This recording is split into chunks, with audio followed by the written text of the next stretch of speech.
Bonjour à toutes et à tous et merci de votre fidélité. L'enjeu d'aujourd'hui consiste à appréhender au mieux le poids économique d'un bailleur social.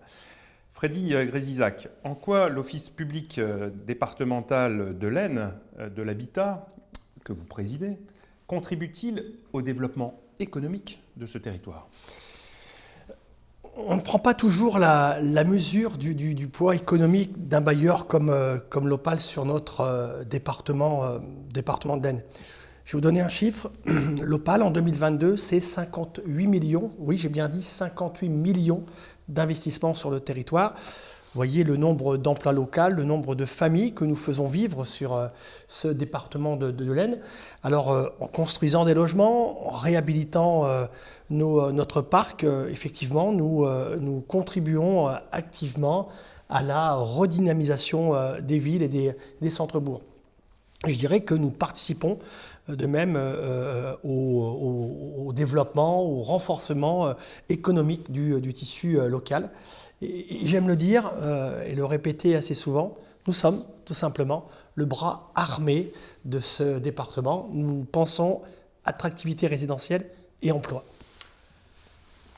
Jean-Denis Mège, comment l'OPH de l'Aisne, pour lequel vous assurez les fonctions de directeur général, met-il en œuvre cette responsabilité à la fois économique et sociale ? Alors d'un point de vue économique, on représente 220 emplois directs, les collaborateurs de l'Opale. Toutes ces dépenses, tous ces marchés que nous passons génèrent et sécurisent 800 emplois indirects, non délocalisables et permanents sur le territoire. Et ensuite, on a fait travailler l'année dernière 104 entreprises différentes, axonaises.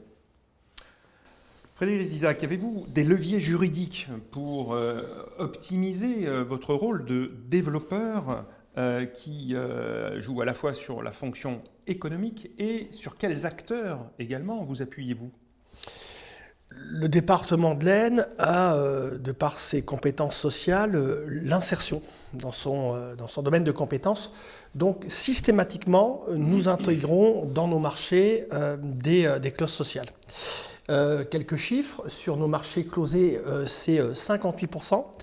Et je dirais même qu'on va jusqu'à 100% sur nos marchés de maintenance. Donc vous voyez, ce sont des chiffres importants. Et puis nous travaillons main dans la main avec les régies de quartier, avec les associations, ce qui permet aussi d'avoir des partenaires réguliers pour notre office départemental, ce qui me semble quelque chose d'aussi important. Et puis ça permet de faire vivre aussi également le tissu local et on génère de l'emploi local. Jean-Denis Mège, comment accompagner la montée en compétences des professionnels, qu'ils soient du bâtiment ou bien les professionnels des travaux, sur le champ de l'efficacité au service de votre action ? Alors effectivement, compte tenu du volume de nos chantiers, on a un travail d'anticipation et de qualification du tissu local. Je vais illustrer avec par exemple la nouvelle réglementation thermique. On a intégré systématiquement des objectifs conformes à cette réglementation thermique avec 3 ans d'anticipation.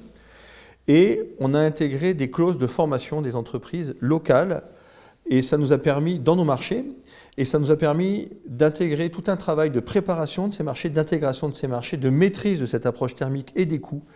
Et quand la réglementation thermique a été mise en place, eh bien on avait un tissu local qualifié, bien évidemment au bénéfice de l'Opale, mais aussi au bénéfice des autres donneurs d'ordre locaux, comme les collectivités locales. L'Opale joue donc un rôle d'espace fédérateur. Je vous rappelle que l'intégralité de ces vidéos sont accessibles sur les réseaux sociaux, la chaîne YouTube de l'Opale, et puis également sur le site internet www.opale02 comme le numéro du département.com. Merci à Freddy Grézizac, merci à Jean-Denis Mège, et à bientôt pour votre prochaine vidéo.